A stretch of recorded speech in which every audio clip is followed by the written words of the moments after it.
मैंने अपने जीवन से संन्यास लिया है अपने समाज के लिए।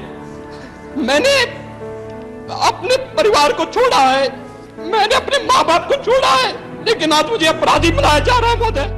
सर मुझे साल 1993 उत्तराखंड के पंचूर गांव में रहने वाला अजय अचानक से घर से लापता हो जाता है। बेटे को खोजने पिता आनंद सिंह हर मुमकिन जगह पर गए, लेकिन उसका कोई अता पता नहीं था।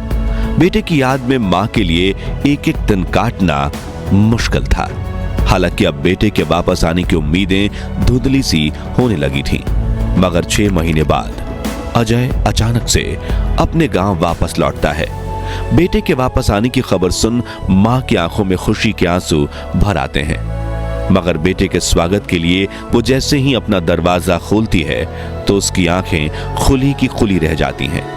अजय ने आज जींस टी शर्ट नहीं बल्कि भगवा चोला पहना हुआ है, सिर घुटा हुआ है और दोनों कानों में बड़े बड़े कुंडल पहने हुए हैं। हाथ में खप्पर लिए वो अपनी मां से कहता है, मां भिक्षा दीजिए। इस हैरान कर देने वाली घटना को लेकर वरिष्ठ पत्रकार अपनी किताब यदा यदा ही योगी में लिखते हैं, अजय को ऐसी हालत में देखकर मां वहीं स्थिर हो गई। मुंह खोला तो सही, लेकिन शब्द नहीं फूटे। आंखों से आंसुओं की धार बहने लगी। जो सत्य साक्षात सामने खड़ा था उसे देखते हुए भी यकीन नहीं हो रहा था, या शायद यकीन करने की हिम्मत नहीं थी। मगर सत्य सनातन है, टाला नहीं जा सकता। सत्य ही तो था, वो मां के सामने उनका बेटा युवा सन्यासी की वेश में खड़ा था। कल तक का कॉलेज से लौट कर आते ही इस हंसते मुस्कुराते चेहरे को देखने की आदत थी, और आज उनका नौजवान बेटा अजय सन्यासी के रूप में खड़ा था। मां का मन कहता है कि यह बेटा मेरा नहीं हो सकता, लेकिन दिमाग जानता था कि ईश्वर जितना कठोर हो सकता है, उनका बेटा उससे भी कहीं कठोर हृदय का हो गया था। तभी अजय से आदित्यनाथ बने बेटे ने अपनी मां से कहा, मां भिक्षा दीजिए। मां ने खुद को संभालते हुए कहा कि बेटा ये क्या हाल बना रखा है, घर में क्या कमी थी जो भीख मांग रहा है। तभी बेटा कहता है कि मां सन्यास मेरा धर्म है, एक योगी की भूख भिक्षा से ही मिटेगी। आप भिक्षा में जो कुछ भी देंगी वही मेरे मनोरथ को पूरा करेगा। तभी मां ने रोते हुए कहा कि पहले तुम अंदर तो आओ। मगर युवा सन्यासी अपनी मां के आंसुओं से भी नहीं पिघला और उसने कहा, नहीं मां, बिन भिक्षा लिए ना तो मैं घर के अंदर जाऊंगा ना ही यहां से वापस जाऊंगा। आप पहले मुझे भिक्षा दीजिए, मैं रमता जोगी हूं, मुझे आप भिक्षा दीजिए, फिर मैं प्रस्थान करूंगा। आंसुओं को छिपाती मां अंदर गई और जो समझ आया उसने बेटे के भिक्षा पात्र में डाल दिया। भिक्षा लेते ही योगी आगे चल दिया। आवाज अभी भी गूंज रही थी, पहाड़ों के करीब पहुंचते बादलों तक, अलख निरंजन।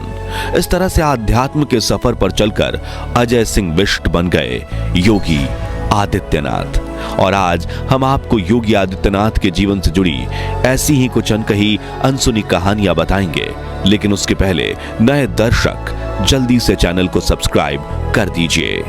योगी आदित्यनाथ का जन्म 5 जून 1972 के दिन पुरी गढ़वाल उत्तर प्रदेश यानी आज के उत्तराखंड के पंचूर गांव के राजपूत परिवार में हुआ था। उनके पिता का नाम आनंद सिंह बिष्ट था।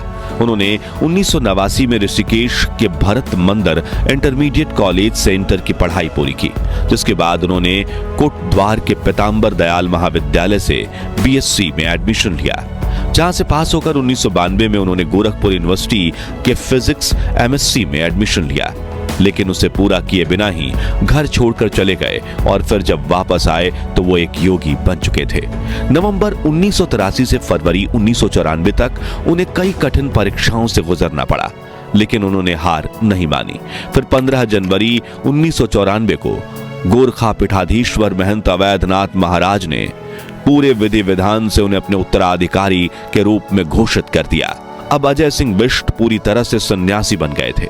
योगी जी के बारे में लिखने वाले बताते हैं कि अजय को वापस घर लाने के लिए पिता आनंद सिंह और मां सावित्री दोनों गोरखपुर पहुंचे थे, जहां उनकी मां ने महाराज अवैधनाथ को कहा था कि महंत जी मेरा बेटा लौटा दीजिए। जो सुनकर महाराज ने कहा कि 4 बेटे हैं तुम्हारे, एक बेटा हमें दे दो। जो सुनकर अजय की मां की आंखों में आंसू आ गए। वो अपने पति के साथ वापस गांव लौट आई। ये तो थी योगी के सन्यासी बनने की कहानी। लेकिन क्या आप जानते हैं कि उन्होंने राजनीति में कदम कब और कैसे रखा था? तो ये बात है आज से 26 साल पहले की, जब 1998 में योगी आदित्यनाथ के गुरु अवैधनाथ ने राजनीति से संन्यास लिया और अपनी जिम्मेदारियां आदित्यनाथ को सौंप दी। और यहीं से योगी आदित्यनाथ की राजनीतिक पारी शुरू हुई थी। उसी साल उन्होंने गोरखपुर से 12वीं लोकसभा के चुनाव में हिस्सा लिया था और चुनाव में जीत हासिल करके वो सबसे कम उम्र के सांसद बने थे। जिसके बाद उन्होंने हिंदू युवा वाहिनी का गठन किया और धर्म परिवर्तन के खिलाफ मुहिम छेड़ दी। कट्टर हिंदुत्व की राह पर चलते हुए उन्होंने कई बार विवादित बयान दिए और धीरे धीरे करके गोरखपुर की राजनीति में उनका दबदबा बढ़ने लगा। जिसके बाद 19 मार्च 2017 में विधानसभा चुनाव में जीत हासिल करके योगी आदित्यनाथ उत्तर प्रदेश के मुख्यमंत्री बन गए। लेकिन अब भी वो अपने परिवार से दूर थे और मुख्यमंत्री बनने के बाद उन्होंने उत्तर प्रदेश की जनता के लिए अपना सारा जीवन समर्पित कर दिया। इसी बीच मार्च 2022 में वो वरिष्ठ पत्रकार रजत शर्मा के शो पर गए, जहां उन्होंने अपनी बड़ी बहन के संघर्ष से भरे जीवन की एक झलक देखी। उन्होंने देखा कि कैसे उनकी बड़ी बहन कई किलोमीटर पैदल चलकर चाय और प्रसाद की छोटी सी दुकान चलाती हैं, मवेशियों को चारा खिलाती हैं और अपने परिवार की जरूरतों को पूरा करने के लिए हर दिन संघर्ष करती हैं। जिसके बाद रजत शर्मा ने योगी जी को कहा कि आपको नहीं लगता कि जैसे सभी राजनेता अपने परिवार का ध्यान रखते हैं, वैसे ही आप भी थोड़ा ध्यान रख देते? तभी योगी आदित्यनाथ की आंखों में आंसू आ गए और बड़ी ही दुखी वाणी से उन्होंने ये कहा, मैं देखिए एक योगी हूं और मुझे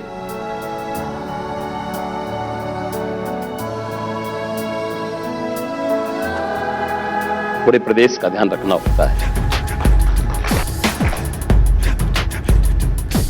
एक मुख्यमंत्री के रूप में मैंने अपने राजधर्म का शपथ ली है, परिवार का नहीं। आगे उन्होंने कहा, एक मुख्यमंत्री के रूप में मैंने राजधर्म की शपथ ली है, अपने परिवार की नहीं। मुझे पूरे प्रदेश का ध्यान रखना होता है। मेरे लिए पूरे उत्तर प्रदेश के 25 करोड़ लोग ही मेरा परिवार हैं। मैं उनके सुख दुख में सहभागी हूं।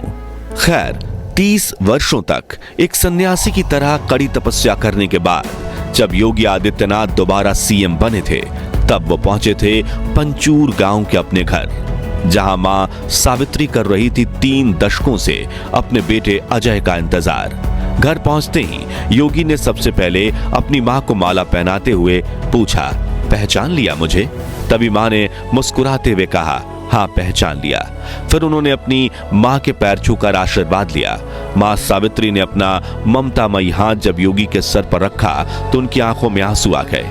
30 वर्षों से सन्यासी जीवन जी रहे अजय को एहसास हुआ कि सन्यास के पथ पर चलते हुए उन्होंने सिर्फ एक चीज को सबसे ज्यादा मिस किया है, और वो है मां का प्यार और आशीर्वाद। बताया जाता है कि 1994 में सन्यास लेने के बाद योगी आदित्यनाथ 2022 में पहली बार अपने गांव गए थे और पारिवारिक कार्यक्रम का हिस्सा बने थे। दरअसल सन्यास के पथ पर चलते हुए व्यक्ति को अपना घर परिवार सब कुछ छोड़ना पड़ता है। योगी आदित्यनाथ की तरह प्रधानमंत्री नरेंद्र मोदी भी सन्यासी जीवन जीने का एक बहुत बड़ा उदाहरण है। हालांकि औपचारिक तौर पर उन्होंने सन्यास नहीं लिया, लेकिन अपने घर परिवार से वो एक सन्यासी की तरह ही दूर रहे हैं। वहीं सीएम योगी आदित्यनाथ ने तो सिर्फ 20